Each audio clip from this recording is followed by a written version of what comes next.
오늘 여러분과 함께 말씀의 제목이 시작 휴거. 여기다가 휴거라고 쓴 것은 여기다가 뭔가 쓸 것이라는 예언이야. 휴거. 우리 주 예수 그리스도 언제 오실지 모르지만 꼭 오세요. 확실히 오세요. 근데 주님이 오실 때 무엇처럼 온다고 그러죠? 주님 무엇처럼 온다고 그러잖아. 도둑처럼 온다 그러죠? 주님이 도둑처럼 온다, 도둑처럼 온다 그러는데 우리 교회에서는 예수님 도둑처럼 온다는 말 하면 안 되거든요. 그러면 안 돼. 예수님이 포도나무 가지 줄기라면 우리는 포도나무 가지라고 그랬죠? 예수님이 목자라면 우리는 양이라고 그랬죠? 예수님이 대장이라면 우리는 군사지요?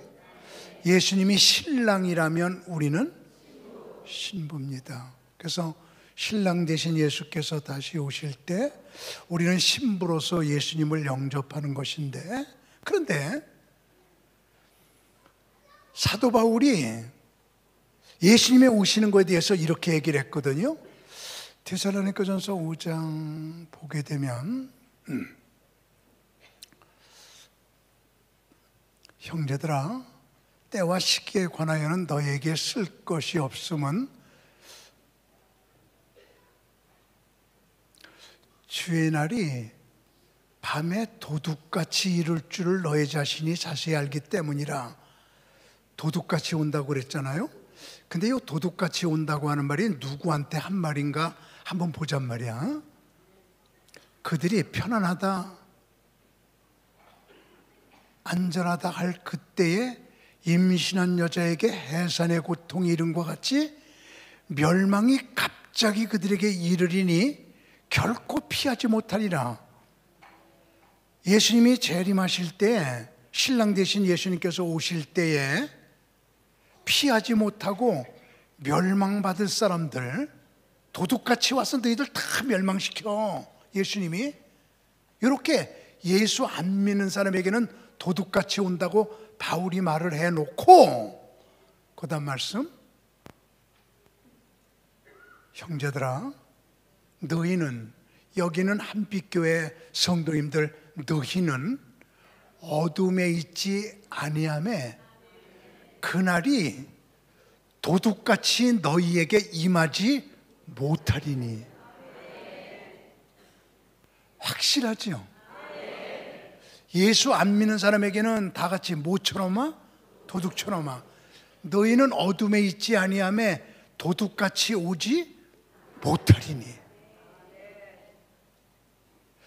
도둑같이 오지 않는다고 해서 우리한테는, 예수 믿는 우리에게는 그 말은 뭐냐면 신랑 되신 예수님은 신부된 우리에게 언제 올지 징조로 가르쳐주고 오시겠다 이 말이야.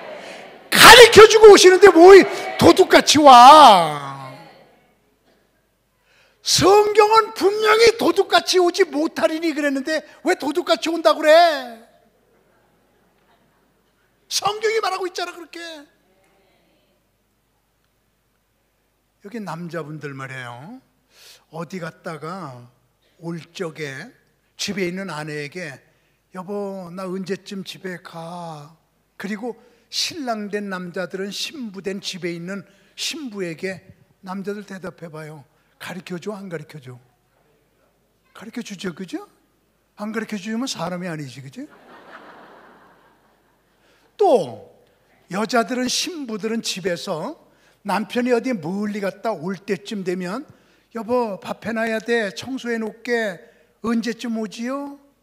그리고 여자들만 대답해봐요. 물어봐요 안 물어봐요? 물어보죠. 신랑은 신부에게 가르쳐주고 신부는 신랑에게 물어보기 때문에 어둠에 있지 아니한 정말 신부와 신랑의 친구, 이렇게 사이가 가까운 이 관계 속에서는 도둑같이 오지 못하리니. 성경이 그랬단 말이야. 성경이. 그들이 안전하다 할 그때 도둑같이 와서 너희들은 멸망당하리니 그러나 너희는 어둠에 있지 아니하며 도둑같이 오지 못하리니 확실하게 구별해 놓고 있는 이 성경 말씀을 왜 보지 못하냔 말이야. 근데 예수님께서 이 땅에 오실 때 우리에게 이때쯤 되면 온다, 이때쯤 되면 온다 징조를 비워준다고 그랬는데 그 징조 중에 가장 중요한 징조가 뭐냐면 하나님께서 천지창조 넷째 날 하늘의 광명체를 만들었어요. 하늘에서 빛을 내는 광명체는 셋이 있는데 다 같이 해달별이 하늘의 광명체란 말이야. 하나님께서 천지창조 넷째 날 해달별을 만드셨는데 해달별을 만드신 최고의 목적이 낮을 만들고 밤을 만들고 계절을 만들기 위해서 해달별을 만든 게 아니라 하나님께서 해달별을 만드신 첫 번째 목적은 예수님께서 이 땅에 오실 징조 비워주시기 위해서 그걸 만들었다고 성경이 말하고 있다 이 말이야. 창세기 1장 14절이 천지창조 넷째 날이거든요. 하나님이 이르시되 하늘에 궁창에 광명체들이 있어 낮과 밤을 나누게 하고 그것들로 다 같이 첫 번째 목적, 두 번째 목적, 세 번째 목적 날과 네 번째 목적 해. 아주 확실하죠. 해달별을 만든 첫 번째 목적이 뭐예요? 한 번 더 크게. 성경이 이렇게 말하고 있는데 왜 그걸 못 봐? 하나님께서 해달별을 만드신 첫 번째 목적이 예수님 오시는 징조를 보여주시기 위해서. 그래서 예수님께서 제자들을 데리고 감람산에 앉으셔서 얘들아 내가 이 땅에 와서 십자가에 못 박아 죽으면서 너희들의 죄를 짊어지고 죽고 다시 올라갈 거야 살아나서. 그리고 내가 다시 올 거야. 그랬더니 제자들이 그럼 예수님이 다시 오실 때 징조가 뭡니까? 그랬더니 예수님께서 내가 이 땅에 다시 올 때 징조는 하늘의 해달별, 해가 어두워지고 달이 핏빛으로 변하고 별이 떨어지고 그런 해달별을 통해서 징조 벼지면 그게 사인이야. 그러면 그때 내가 와. 그래서 해달별을 가지고 예수님께서 징조로 말씀하신단 말이야. 누가복음 21장에 그들이 물어 이르되 제자들이 선생님이요 그럼 어느 때 이런 일이 있겠사오며 이런 일이 일어나려 할 때 예수님께서 다시 오시려고 할 적에 무슨 징조가 있사오리까? 그러니까 물어보니까 예수님이 이르시되 미혹을 받지 않도록 주의하라. 많은 사람이 내 이름으로 와서 이르되 내가 그러하며 때가 가까워 하나 그들이 따르지 말라. 그들 따르지 말어. 그러면서 난리와 소요와 소문을 들을 때 두려워하지 말라. 일이 먼저 있어야 하니 끝은 곧 되지 아니하리라 하면서 또 이르시되 민족이 민족을 나라가 나라를 대적하여 일어나겠고 곳곳에 큰 지진, 기근, 전염병 이런 것들이 막 돌게 되면 그때 이게 징조야. 그러면서 또 하면서 아주 강조하시면서 마지막으로 말씀하시는데 무서운 일이 일어나고 마지막 때는 하늘로부터 다 같이 읽으세요. 큰 징조들이 있으리라. 예수님께서 내가 올 때쯤 되면 있잖아 하늘로부터 큰 징조가 있어. 하늘에 있는 건 해달별 셋밖에 없어. 그러면서 고단 말씀 방송실 예수님의 음성입니다. 여러분 지금 독일에는 말이에요. 아우 신기해요. 우리나라는 지금 내가 설교 막 하면 이거 녹음했다가 나중에 들을 수 있는데 지금 독일에서 거의 발명이 끝났다고 내가 얘기 들었거든요. 독일에서는 죽은 사람의 DNA를 찾아가지고 그 DNA를 맞추게 되면 죽은 사람이 이야기한 걸 공중에서 그 음성을 뽑아내갖고 녹음하는 녹음기를 만들었대. 이제 앞으로 여러분의 부모님들, 돌아가신 부모님들 DNA 찾으면은 그분들이 평소에 이 땅에서 했던 말들 다 찾아내서 녹음해. 앞으로 세종대왕 목소리도 찾아낼 수 있어. 그런 건 아멘 안 해도 돼. 앞으로 갈릴레아 변에서 감람산에서 이야기하던 예수님의 목소리 다 찾아내서 녹음하는 그런 시대가 됐는데 아직은 안 나왔대. 그래서 지금 성경으로 읽을 수밖에 없는데 그때가 되면 성경 필요 없어. 예수님의 음성 다 그냥 찾아내갖고 그거 들으면 그 성경 정확한 거거든. 그때 방송실에 껐어. 예수님께서 지금 말씀하시는 겁니다. 1월 성신에는 뭐가 있겠고, 예수님이 내가 이 땅에 재림할 때쯤 되면 1월 성신에는 징조가 있어. 일이 뭐야? 해. 월이 뭐야? 성신이 뭐야? 1월 성신에는 징조가 있겠고 땅에서는 민족이 이러면서 예수님께서 1월 성신에 징조가 있다. 해달별에 징조가 있으면 내가 올 때야. 예수님이 오시는 징조가 난리가 난다. 전염병이 있다, 기근이 있다 그러지만 제일 확실한 징조가 해달별의 징조거든요. 그러면서 그 다음에 28절 봐요. 이런 일이 되기를 시작하거든. 읽으세요. 일어나 머리를 됐어요. 해달별의 변화가 있고 이런 징조가 있으면 일어나 머리를 들라. 그때 내가 올 때야. 그러면은 해달별의 변화가 있으면은 예수님 오실 때가 됐구나. 여러분과 제가 일어나서 머리를 들어. 주님 기다려요. 그리고 기다리게 되면 우리는 주님께서 징조 가르쳐 주셨으니까 우리에게는 크게 아멘에 도둑같이 오지 못하리니. 도둑같이 오지 못하리니. 이런 거 아니겠어? 그러니까 해달별을 만든 목적이 징조 묘지를 위해서 만들었다고 확실하게 창세기는 말하고 있고 창조하면서 말씀하셨어. 하나님이 예수님께서는 그게 가장 큰 징조야. 그게 무슨 말이냐면요, 예를 들어서 말이에요, 하나님께서 우리 백 목사님에게 대한민국 목사 중에서 제일 사랑하는 목사가, 내가 사랑하는 목사가 백 목사 너다. 그러니까 내가 올 때를 가르쳐 줄게.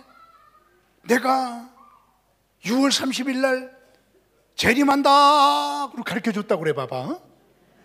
그러면은 백 목사님이 그냥 여러분에게 제일 먼저 말할 거야. 제게 주님께서 나타나셔서 말씀하셨는데 6월 30일 날 주님 오신대요. 준비해. 일어나 머리를 들라. 우리 다 준비해.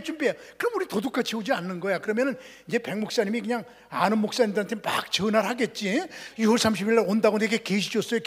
그래. 그때 나한테 전화 안 하면 사람이 아니야. 그지? 나한테도 전화 백 목사님 하겠지? 목사님, 그러면 나는 그냥 TV 회사로 가갖고, 큰일 난, 나는 백 목사 믿거든요? 6월 30일 오신다고 그랬으니까 내가 TV에 1시간만 줘요. 그래서 TV에서, 여러분!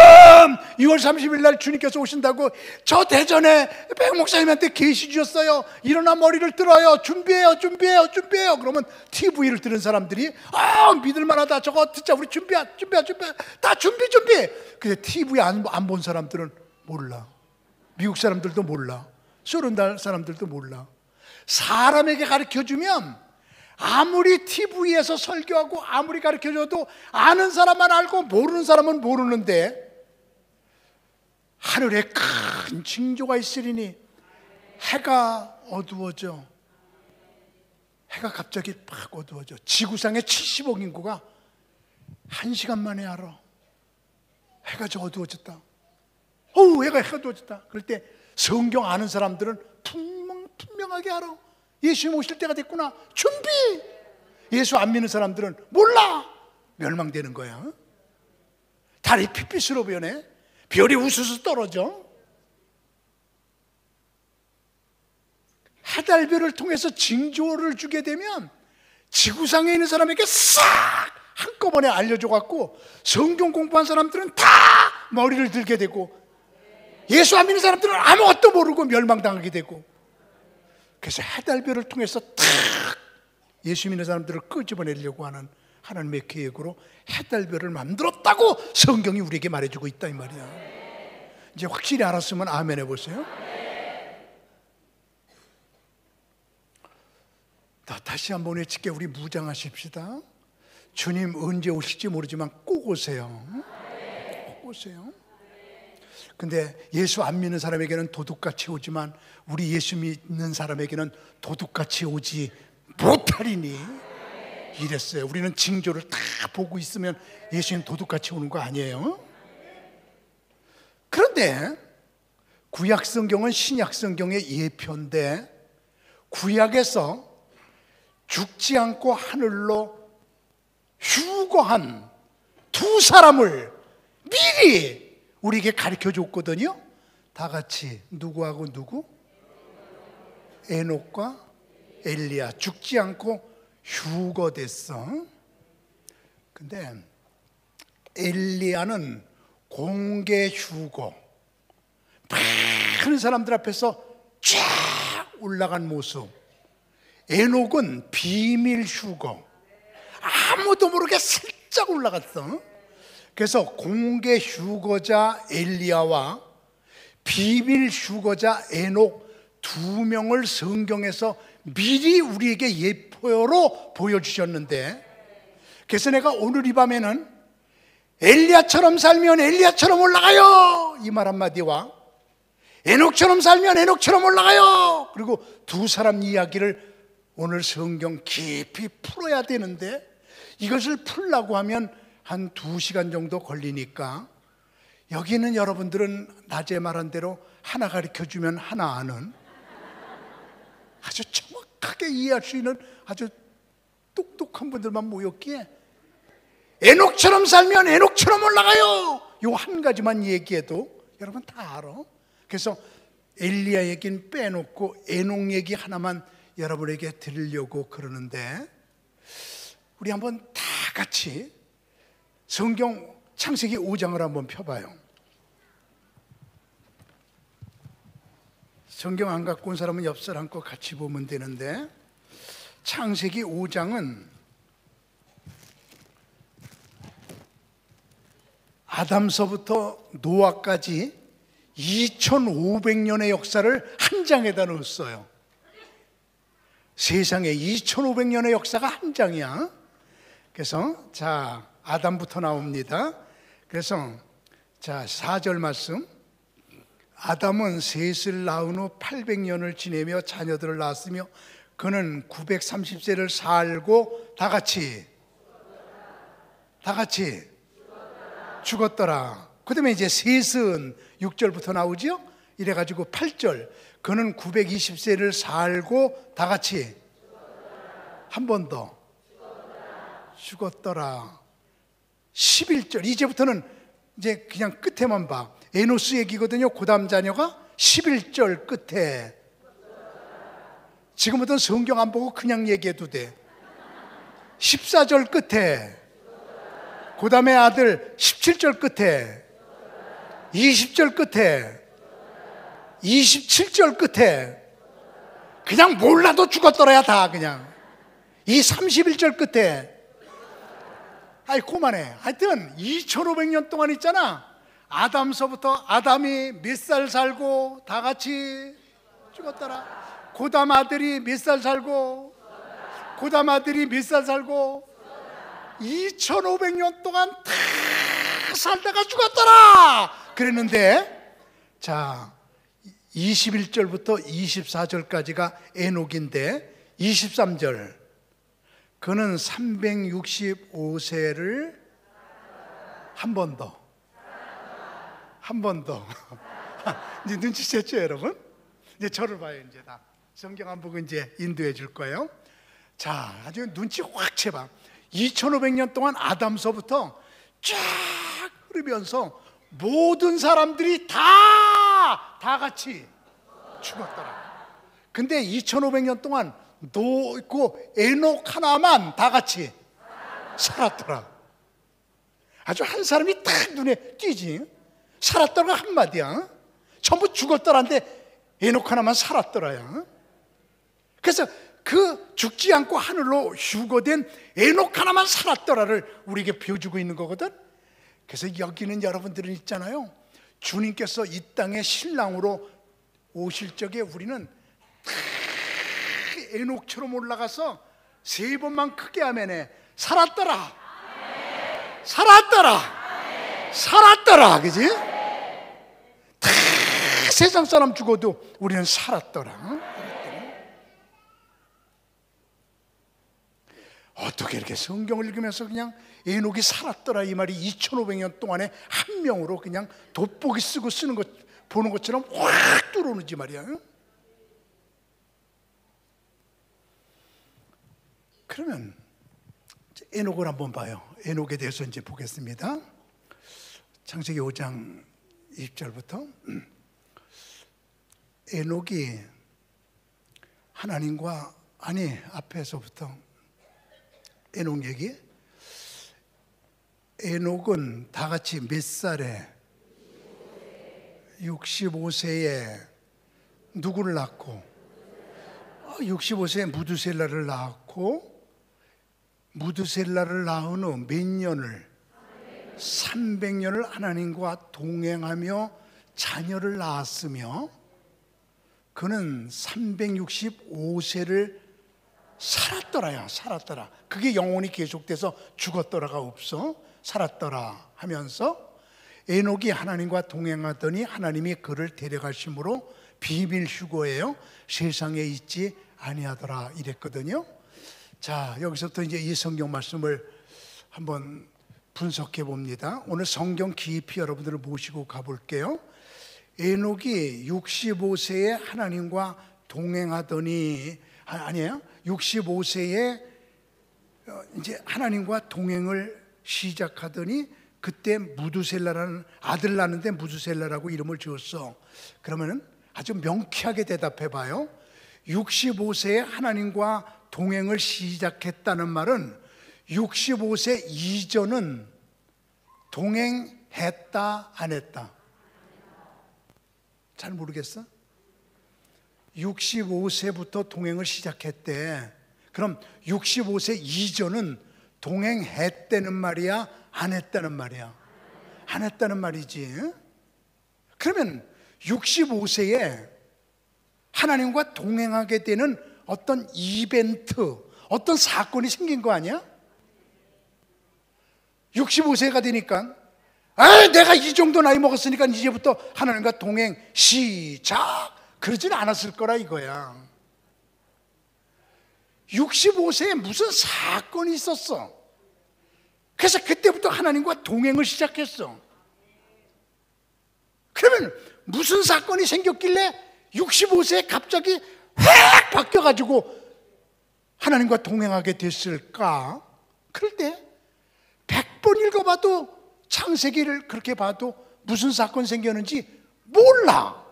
근데 유다서를 보니까 무슨 사건 생겼는지 기록이 됐네. 유다서 14절 아담의 7대손 다 같이 누가? 에녹이 나오네. 이 사람들에 대하여도 예언하여 이르되, 창세기에는 에녹이 예언했다는 말이 없는데 유다서를 보니까 예언했어. 에녹이 예언가예요. 예언하는 사람이 예언가야. 설교하는 사람이 설교가야. 병 고치는 사람이 의사야. 예언했다 그러면 예언가야. 에녹이 예언을 시작했어. 예언하여 이르되 보라, 주께서 그 수만의 거룩한 자와 함께 임하셨나니. 지금 제가 이렇게 보고 있는데 우리 성경 읽을 때 말이에요, 좀 슬프면 울고 기쁘면 하대고 웃고 놀라면 그냥 그리고 놀래고 좀 이러면서 성경을 읽어야 되는데 지금 무지하게 놀랄 이야기를 읽었는데 다들 멍해.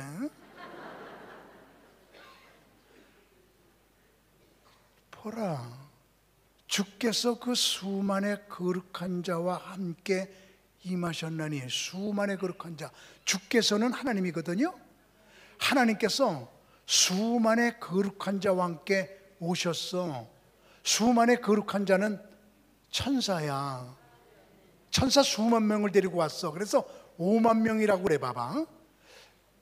하나님께서 5만 명 천사를 데리고 에녹에게 오신 거예요.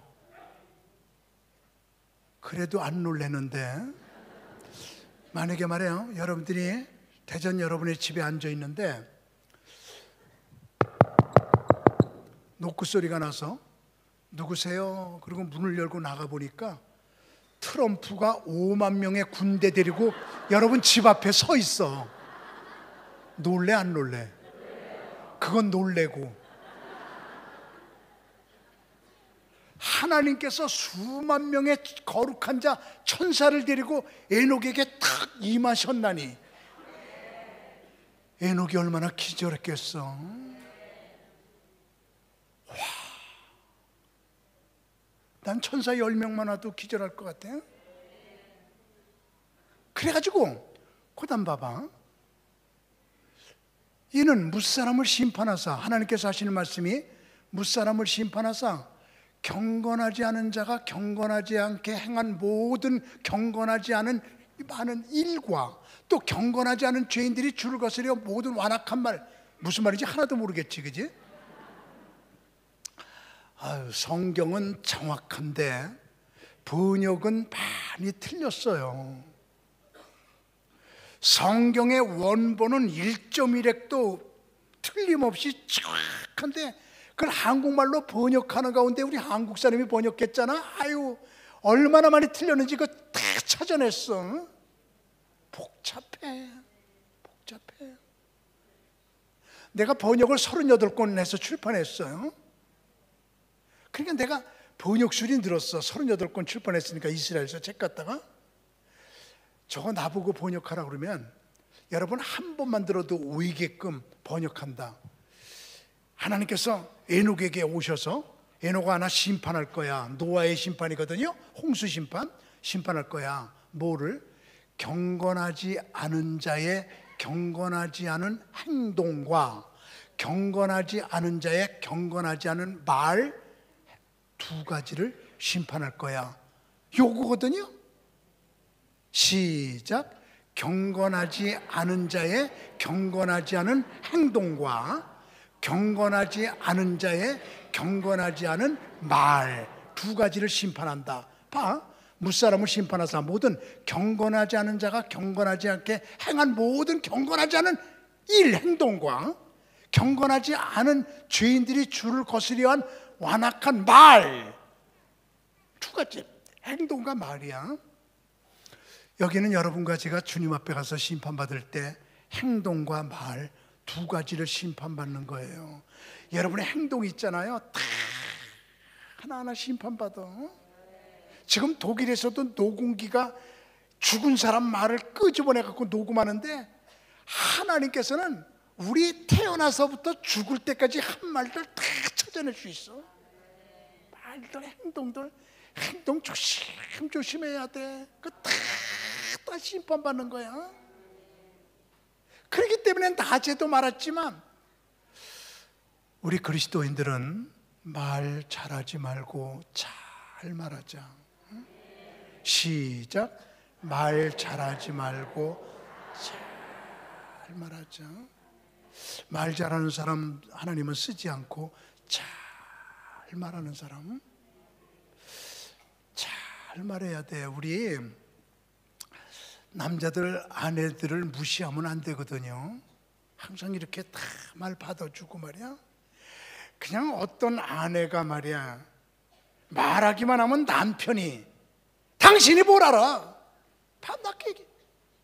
손님들하고 얘기할 때 여자가 뭐라고 그러면 당신이 뭘 알아? 밤낮 당신이 뭘 알아? 한이 맺혔어. 그때 어느 날 남자가 교통사고로 죽었어. 병원에 보자기로 덮어놨어. 이제 관 갔다가 늘려고 그러는데 깨어났어.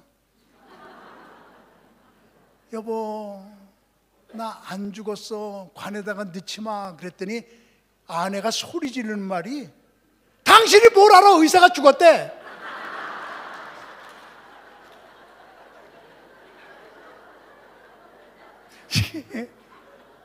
이게 부메랑이 돼서 돌아와. 그 말 한마디 한마디 참 말 잘하지 말고 잘 말해야 되거든. 어떤 강대국이 소국을 쳐들어오려고 하니까 소국의 왕이 쑥대밭이 될 것 같아 사신을 하나 강대국에 보내면서 전쟁을 끝내고 와라. 그랬더니 뭐라 그럴까 어떻게 해야 전쟁을 끝낼까. 그리고 가서 강대국의 왕에게, 왕이시여, 내가 보니 왕님은 보름달 같고 우리 왕은 초생달 같은데 무슨 보름달 같은 왕이 초생달 같은 왕을 쳐들어오려고 하시나이까. 우리 보나마나 져요. 전쟁 좀 하지 말아줘요. 그리고 빌었더니 얼마나 자존심이 살아나. 나는 보름달, 저건 초생달. 기분이 좋으니까 아유 그래 전쟁 안 한다. 끝났어. 그래 가서 왕에게, 왕이시여 전쟁 끝냈나이다. 어떻게 했니? 보름달, 초생달. 그러니까 기분 좋아서 아유 전쟁을 끝냈어요. 어우 잘했다. 너 아니면 우리나라가 쑥밭이 될 뻔했다. 이만한 금덩어리를 주면서 전쟁 끝낸 보상으로 이 금덩어리 받아. 기분 좋게 딱 받고 나니까 주자마자 딱 뺐더니 너는 전쟁 끝난 거는 금덩어리 상을 받아야 되지만 다른 말로 끝내야지. 저 사람은 보름달, 나는 초생달, 나를 묵사발 만들고 전쟁을 끝난 거. 나 자존심 상해서 못 견디겠다. 너 목 잘라 죽여버리겠어. 그리고 칼 꺼내갖고 죽이려고 하니까 왕이시여, 내가 그 말을 했나이다. 그런데 생각해 보옵소서. 보름달은 점점 적어지는 달이지만 초생달은 점점 커질 거 아닙니까? 그냥 기분 좋아서 안 죽였대. 응? 그냥 말 한마디에 전쟁을 끝내고 말 한마디에 생명을 살리는. 우리 말 잘하지 말어. 잘 말해. 칼로 난 상처는 금방 아물지만 입으로 난 상처는 오래 가는 법이야. 그렇게 아파.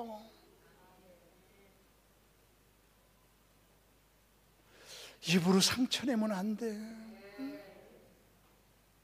하나님께서 수만 명의 천사를 데리고 탁 에녹에게 와서 에녹아 앞으로 심판할 거야.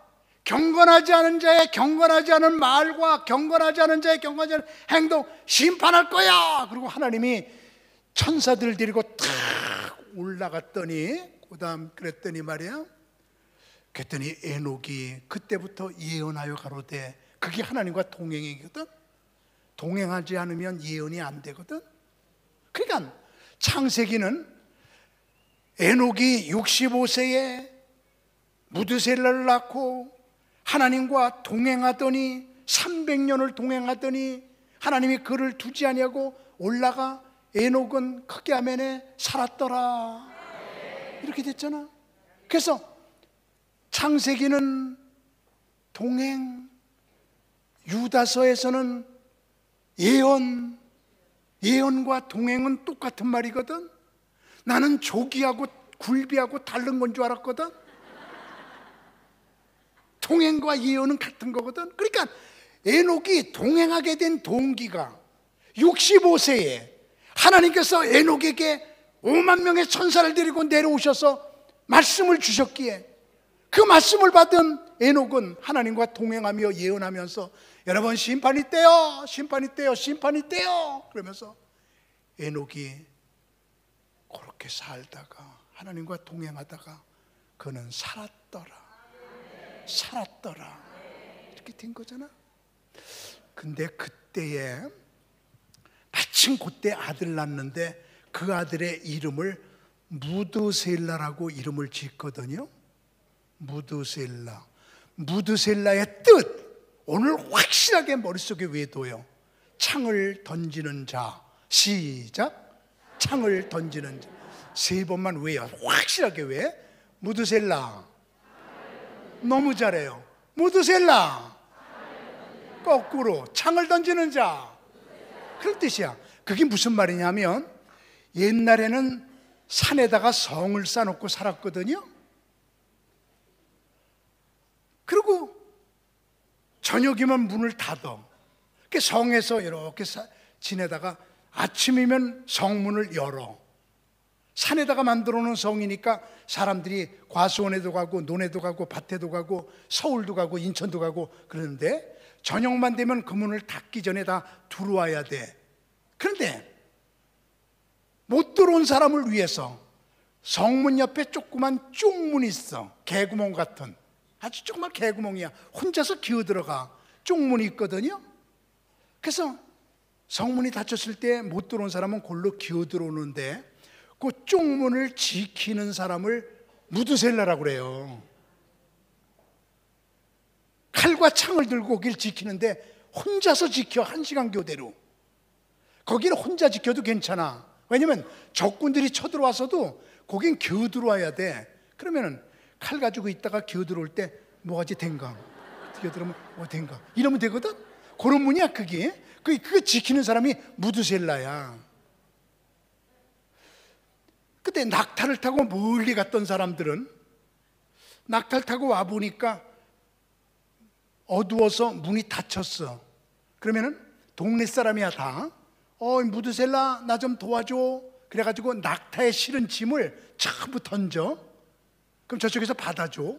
낙타를 여기서 밀어. 저쪽에서 무드셀라가 잡아당겨줘. 그러면 낙타가 상처를 받으면서 쏙 들어가. 그러면은 맨 나중에 자기도 쏙 들어가서 무드셀라 고마워. 그리고 짐을 싣고 집으로 가는 거거든요. 그 문의 이름이 그래 봐. 그 문의 이름이 바늘기 문이야. 거기 바늘기야.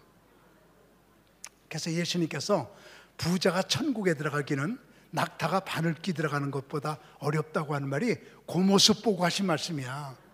우리나라에서는 그런 문이 없으니까 바늘기, 그러니까 바느지라는 바늘기인 것 같은데 거기 어떻게 낙타가 들어가냐? 모기도 못 들어간다. 그러니까 이스라엘을 공부하면 이런 것들이 나오는 거거든. 그래서 거기를 무드셀라가 지키고 있는 건데 조금 살거든요. 옛날이니까 2000년 3000년 전이니까 그냥 인구가 1000명 2000명 그래. 지금 저 부여에 가게 되면 부소산성 있잖아요. 당나라 쳐들어왔을 적에 의자왕이 몇 국녀? 낙함에서 떨어진 거 3000국녀? 거기 가봐. 3000명 못 살아.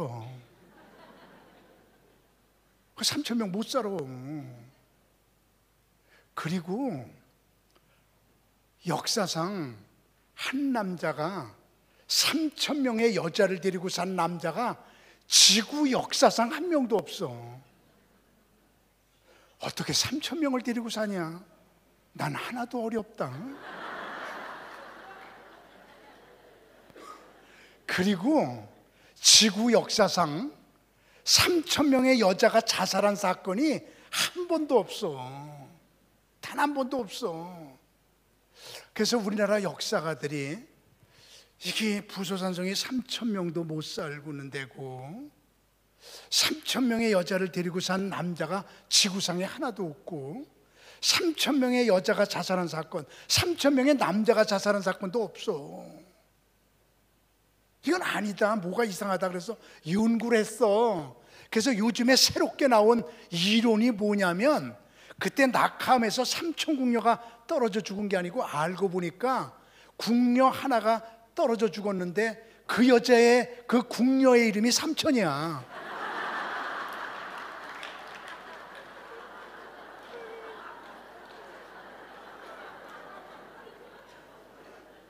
삼천이라는 궁녀 하나가 빠져 죽은 거야. 내가 지금 여러분 웃기려고 하는 게 아니고 역사 새롭게 나왔어. 앞으로 이렇게 바뀔 거야 이게. 그냥 받아요. 이거 따지지 말고. 내 고등학교 때 옆에 짝이 고려대학교 역사학과를 졸업하고 지금 역사 선생님이야. 그래서 같이 얘기 나눠보니까 역사가 이렇게 다시 연구돼요 이러고 얘기를 하더라고요. 근데 옛날에는 인구가 조금 살았거든요. 근데 10,000명이 쳐들어온다, 2,000명이 쳐들어온다, 20,000명이 쳐들어온다 이러면요 무드셀라가 이렇게 창을 던지는 자, 창을 가지고 이렇게 그 쪽문을 지키고 있어. 바늘기 문을 지키고 있다가 물어볼 필요도 없어. 그냥 수만 명이 쳐들어오면 싸움 하나마나 치는 거니까 창을 가지고 있다가 창을 이렇게 던져. 그 창 던지는 자야 이게. 그래서 무드셀라가 창을 던지면 그 성은 끝나는 거야. 심판받는 거야. 창 던지면 항복이야. 항복! 그러면은 문 열어! 그럼 문 열어줘. 그러면 다 죽이지 않아. 항복했으니까. 중요한 사람 몇 명만 죽이겠지. 나머지는 안 죽여. 만약에 항복 안 하면 다 들어와서 다 몰살시키고 불태우고 다 이래서 몰살당하는 거 아니야? 그래서 이걸 판단하는 게 무드셀라, 창을 던지는 자. 그래서 이 무드셀라가 이렇게 창을 던지면 항복! 나는 지금 손수건 던졌지만 창 던지면 끝나는 거란 말이야 이게. 에녹이 65세에 하나님으로부터 예언을 받았는데 앞으로 심판이 있다. 그럴 적에 아들 낳았을 때 무드셀라 너는 창을 던지는 자야. 네가 창 던지는 날 세계는 역사가 끝나. 그랬는데 성경을 정확하게 연구해 보니까 무드셀라가 죽는 해에 노아의 홍수가 일어나 세상 사람들 다 죽어. 아주 정확해 성경이. 아주 성경은 너무너무 정확해 이게. 그래서 여기도 예언의 역사가 일어나는 거거든.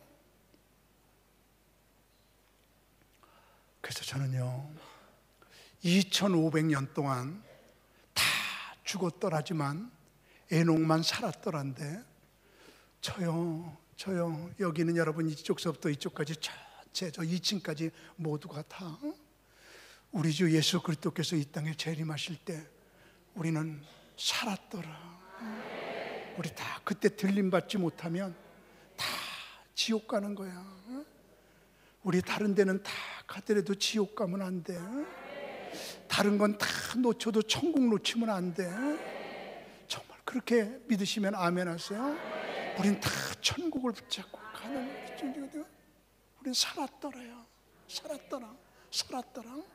그러면은 에녹이 어떻게 했길래 에녹 하나만 2500년 동안 살았더라가 되었느냐. 그럴 적에 에녹의 삶은 세 가지로 요약할 수가 있는데 첫째는 징조를 보며 살았고, 둘째는 동행하며 살았고, 세 번째는 예언하며 살았다라고 성경이 말하고 있잖아요. 이 세 가지, 이것이 에녹의 삶이에요. 징조, 동행, 예언. 시작. 징조, 동행, 예언. 이제부터 우리 여기 앉아있는 우리 귀한 성도님들은 예수님께서 오실 때 주시는 징조, 그 징조를 볼 수 있는 눈이 주님의 이름으로 열릴지어다. 오 주님, 하늘의 징조, 모든 징조 볼 수 있는 눈이 열려서 주님 오실 때가 됐구나, 오실 때가 됐구나. 그것을 아는 사람은 일어나 머리를 들라. 그리고 오실 때 됐구나 준비하면 너희는 도둑같이 오지 못하리니 라고 연결이 되는 것이거든요. 그 징조 가운데 하나가 해가 어두워지고 달이 핏빛으로 변하고 별이 떨어지고 요한계시록에 나오는 건데, 작년도에만 이스라엘에서 잡아낸 것인데 달이 핏빛으로 4번 변했어. 그것을 테트라드라고 그래. 오늘 예배 마치고 집에 들어가서 유튜브로, 여러분의 핸드폰으로 유튜브로 들어가서 테트라드라고 쳐봐. 달이 핏빛으로 변한 것 딱 동영상으로 얼마나 많이 나오는지. 테트라드. 그리고 별이 떨어지기 시작을 해. 재작년에 여러분 기억하시나요? 우리나라 별 떨어졌죠? 혹시 잊어버렸어도 어디에 떨어졌는지 아세요? 우리 백 목사님 목회했던데 진주에 별이 떨어졌어. 그래서 그때 별 주시려고 막 사람들 몰렸잖아. 여기까지 얘기했을 때 기억이 나는 분 한번 아멘 해봐요.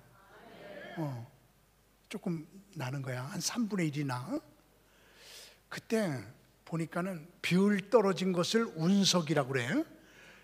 팔에 안기는 이따위만한 운석을 주시면 세상에 270억이래요. 나는 놀랄 얘기해도 안 놀래면 내가 놀래. 이런 사람들을 놓고 내가 설교를 해야 되나? 다시 얘기할게. 이따위만한 운석 하나 주시면 270억이래. 억지로 놀래는 여러분들의 모습을 보고, 그때 진주에 막 그냥 운석 주스러 가갖고, 기억나는지 모르겠는데 2개 주셨어.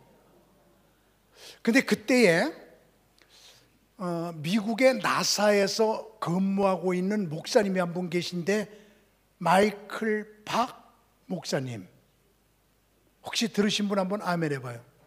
못 들었군요.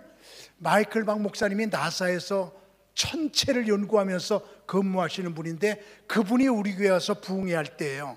근데 운석이 막 떨어져 갖고 그냥 사람들이 막 그 주스러 진주에 몰리고 2개 주웠다 그러는데, 그때 우리 교회에서 설교하기를, 내가 나사에서 관측해 보니까요 100개도 더 떨어졌어요. 진주 지역에 100개도 더 떨어졌어요. 이러는 거야. 100개도 더 떨어졌는데 2개밖에 못 주셨거든. 아직도 100개가 있어. 내일 휴일인데 우리 주스러 가자.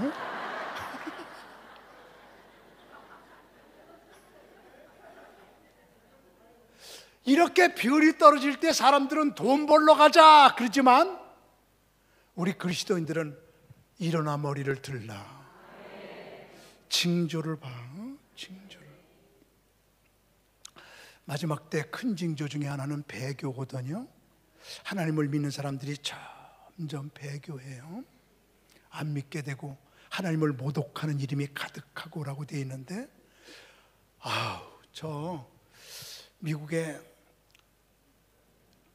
위쪽에 샌프란시스코서부터 LA를 거쳐 멕시코를 거쳐 저 브라질로 쭉 내려가는 고기를 사탄교회 벨트라고 그래요. 사탄교회들이 그렇게 많이 생겨. 앞으로 우리나라도 조금 있으면 사탄교회 들어온다. 이제 사탄교회, 하나님을 섬기지 않고 사탄을 섬기는 거야. 제일 큰 사탄교회를 그로토교회라고 그러는데, 새들백에 미국에 있어서 내가 어떻게 해서 사탄을 섬기나. 그리고 그로토교회 10,000명 모이는 교회를 가봤어. 사탄 섬기는 사람들이 10,000명 모이는 교회가 있어. 그 새들백에 가봤어 내가.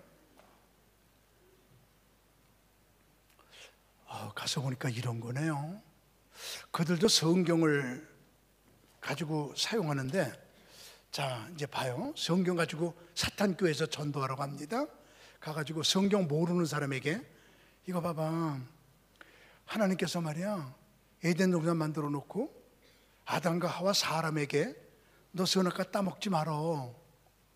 선악과 따먹으면 눈이 밝아져. 그리고 하나님 나처럼 돼. 그러니까 선악과 따먹지 말어. 그러니까 하나님은 우리 눈 밝아지는 거 싫어하는 나쁜 존재야. 하나님처럼 되는 거 못되게 하는 존재야. 하나님 아주 못되는 사람이야. 못된 분이야.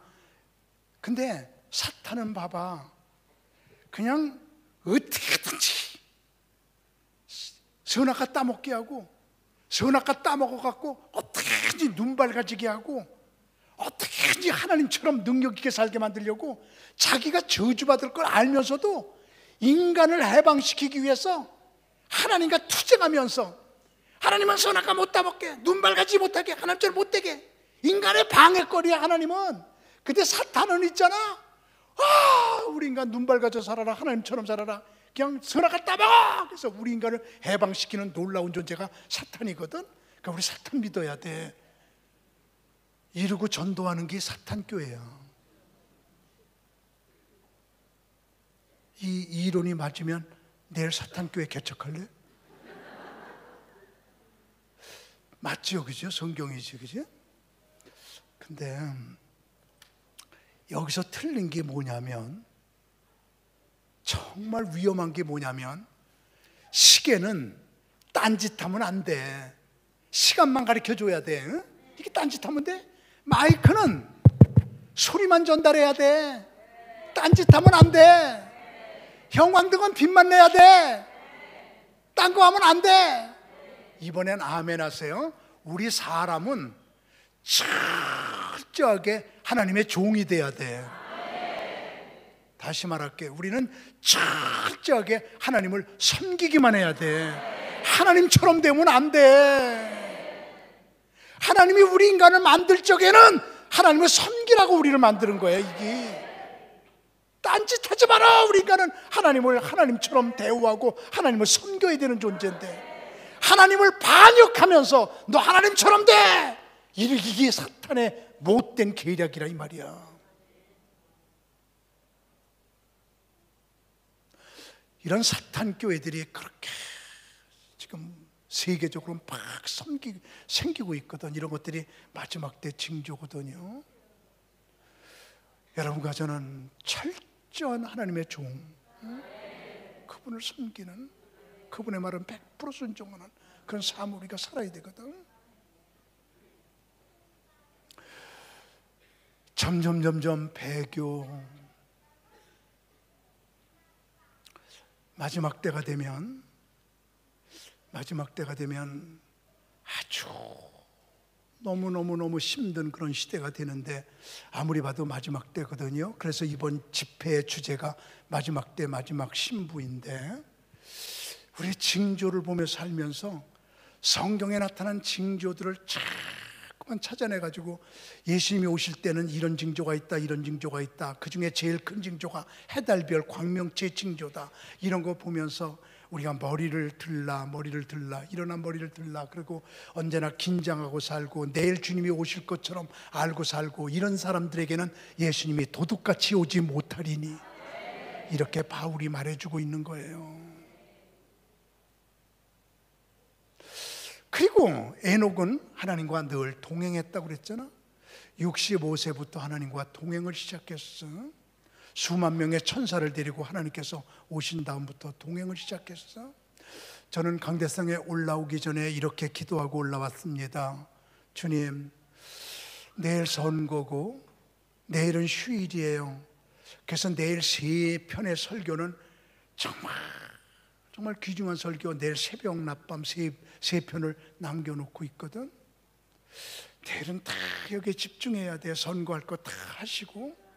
그래서 옆 사람들하고 한번 인사 한번 하세요. 내일 안 나오는 사람은 사람이 아닙니다. 이렇게 좀 한번 해봐. 내일 쉬는 날이라고 놀러 가지 말아. 선거하고 다 교회 와서 내일 낮에 아주 그냥 기가 막힌 민족적인 사명과 여러분의 교회를 보고 내가 느끼는 걸 가지고 이야기를 드리려고 그러거든.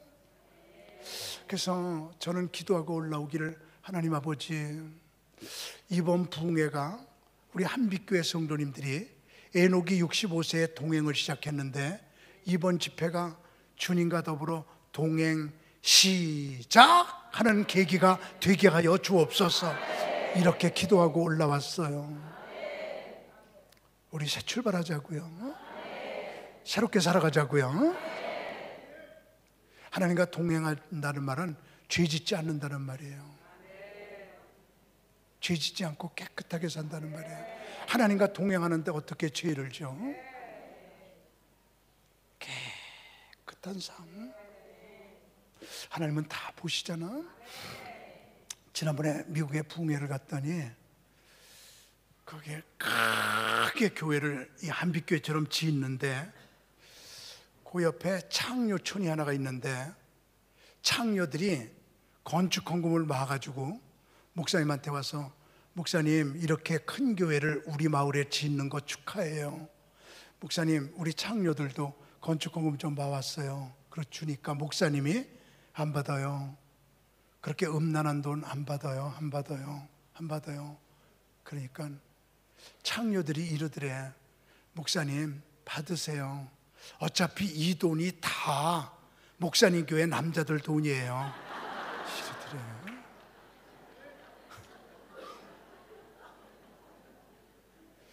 우리 죄 짓지 말아야 돼. 죄 짓지 말아야 돼.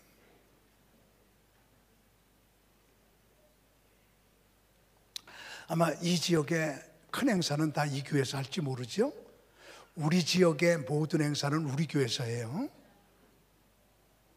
그래서 우리 지역에서 동네 행사를 다 한단 말이야.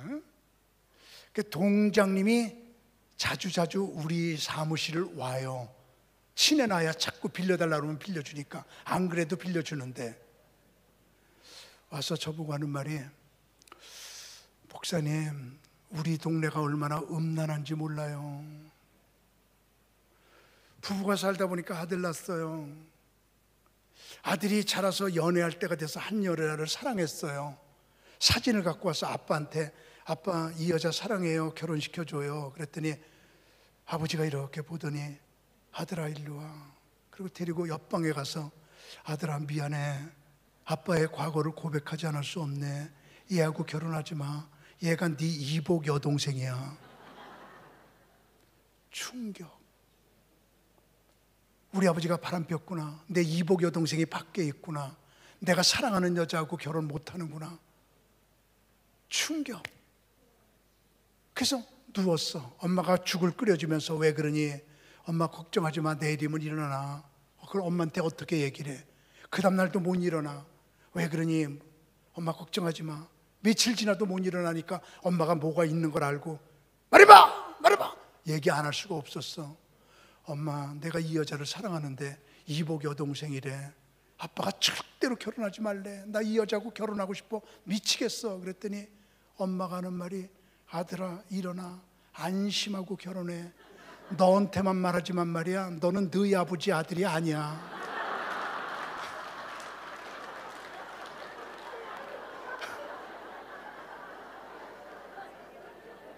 이게 동장이 나한테 하는 얘기야. 참 동장님이 재미있는 얘기를 많이 해. 목사님, 우리 동에서 어저께도 이런 일이 있었어요. 어떤 분이 창구에 와서 사망신고하러 왔습니다. 그러니까는 이 동해 직원은 첫 번 물어보는 말이 항상 있잖아. 본인입니까? 뭐 서류 떼줄 때. 그러니까 이렇게 앉아있다. 본인입니까? 참, 사망신고하러 왔어요. 그러니까 본인입니까? 또 이 사람은 또 얼떨떨해갖고, 사망신고는 본인이 와야 돼요?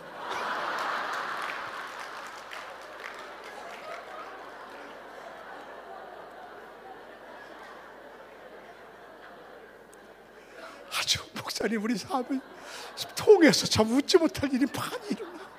이러면서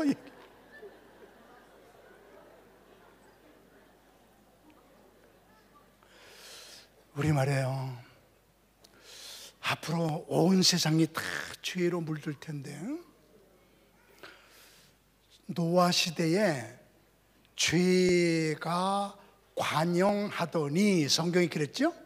그 관영이라는 말은 뭐냐면, 컵에다가 물을 또 흘러 넘쳐 꽉 찬 거, 이게 관영이 아니고, 흘러 넘쳐 넘치고 넘쳐서 이게 잠겨버린 걸 관영이라고 그래. 그러니까 속에 죄가 꽉 찬 게 아니라 밖에까지 꽉 차 있는 상태. 지금 온 세상이 그런 세상이 됐잖아. 온통 죄. 이런 속에서 여러분과 제가 3번만 크게 하면에 하나님과 동행하더니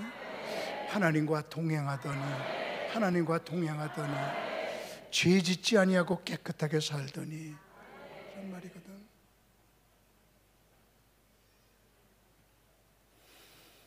얼마 전에 우리 교인들 26명을 데리고 외국에 나갈 적에 내가 출국 신고서를 쓰려고 공항에서 이렇게 책상에서 쓰고 있는데 봉투 하나가 떨어져 있어. 이렇게 보니까 6,000불이 들어있어. 현찰로 700만 원. 내가 제일 먼저 한 게, 본 사람 없나? 내가 이러니 여러분은 오죽하겠어?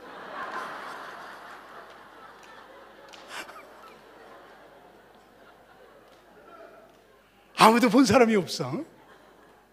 700만 원 수지 맞았다. 그리고 넣으려고 그러는데 주님께서 네가 목사냐? 내가 보고 있지. 내가 잠깐 동안 실수했구나. 그래서 6,000불을 들고 분신물 신고센터 글리에 걸어가는데 왜 그렇게 걸음이 무겁고 왜 그렇게 느린지 가서 이거 신고대 떨어져 있어 가져왔어요. 6,000불이에요. 그 줬더니 잠깐 기다리세요. 법이 습득물 얻게 되면 10% 그분에게 주게 돼 있어요. 당신 70만 원 받아야 돼요. 그래서 70만 원을 기다리며 방금 6,000불 잊어버린 분 마이크 대고 습득물 센터로 오십시오 그랬더니 한 사람이 팍 달려오더니 아유 찾았군요. 이분이 주셨어요. 그러니까 돈 주란 말이야. 그랬더니 고맙습니다. 그리고 그냥 가버려. 그 돈 10원도 못 받았어요. 우리 가끔 우리들은 죄의 유혹에 빠질 때가 있거든요. 어떻게 예수님처럼 살아볼까? 지난번에 저희 아내가 운전하고 내가 옆에 탔는데 차를 신호 대기로 서 있는데 뒤에서 오토바이가 탁 파도. 그래서 내가 내려갖고 이렇게 보니까 오토바이 앞바퀴가 부서지고 뒤에 차 범버가 찌그러지고 오토바이 탄 사람을 보니까 하루 벌어서 하루 먹는 사람 시커멓고 초라하고 주님 어떻게 하면 좋지요? 그랬더니 이런 사람에게 도움 받지 말아라. 주님이 그러시오.